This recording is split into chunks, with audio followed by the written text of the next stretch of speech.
ગુજરાત સરકારની વર્ગ 3ની ભરતીઓની તૈયારી માટેની શરૂઆત કઈ રીતે કરવી તે માટેની આપણી આ યુટ્યુબ સિરીઝનો પાર્ટ 1 તમે અગાઉ જોઈ ચૂક્યા હશો, જેમાં આપણે ધોરણ 6 થી 10ની સામાજિક વિજ્ઞાન અને ધોરણ 11 અને 12ની ઇતિહાસ અને ભૂગોળની બુક્સ વાંચવી જોઈએ તે માટે ચર્ચા કરી હતી. આજના આપણા આ જ સિરીઝના પાર્ટ 2માં આપણે ગુજરાતી, ઇંગ્લિશ અને મેથ્સ રિઝનિંગ જેવા વિષયો વિશે ચર્ચા કરીશું, જેમાં ગુજરાતી વ્યાકરણ અને સાહિત્ય, ઇંગ્લિશ ગ્રામર અને મેથ્સ રિઝનિંગની તૈયારી માટેનું બુક લિસ્ટ જોઈશું.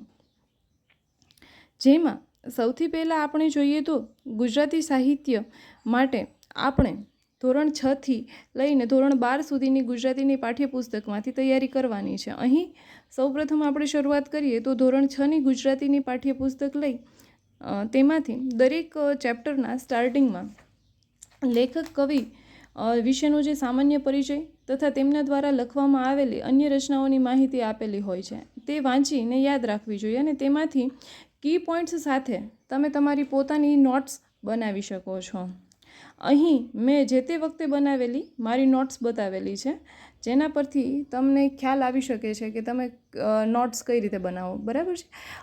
મણિશંકર રત્નજી ભટ્ટ, જેમનો જન્મ ક્યાં થયેલો છે, તેમના કાવ્ય સંગ્રહ વિશે, આ ઉપરાંત ડૉક્ટર આઈ કે વીજળીવાળા, તેમનો જન્મ, તેમના પુસ્તકો, આ રીતના જે કી પોઈન્ટ્સ છે તે તમે લખી અને વારંવાર રિવિઝન કરી શકો છો, જેથી તમે સારી રીતે તેને યાદ રાખી શકો.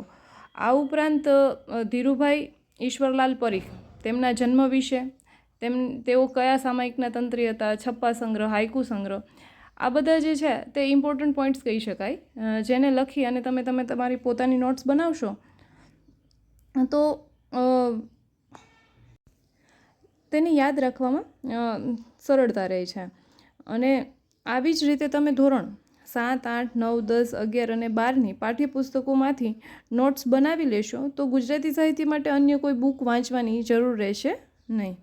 આ ઉપરાંત ગુજરાતી ગ્રામર માટે જો આપણે જોઈએ તો દરેક ચેપ્ટરના અંતમાં આપેલા શબ્દાર્થ, રૂઢિપ્રયોગો, કહેવતો વગેરે વાંચવા જોઈએ. અને આ ઉપરાંત દરેક ધોરણમાં ગ્રામરના કોઈને કોઈ સ્પેસિફિક ટોપિક સમજાવેલા હોય છે, જે પણ આપણે એકવાર જોઈ લેવા જોઈએ, જેથી ગુજરાતી ગ્રામર જે છે તેનો 80થી 85% પોર્શન જે છે તે ટેક્સ્ટ બુકમાંથી આ રીતે કવર થઈ જાય છે.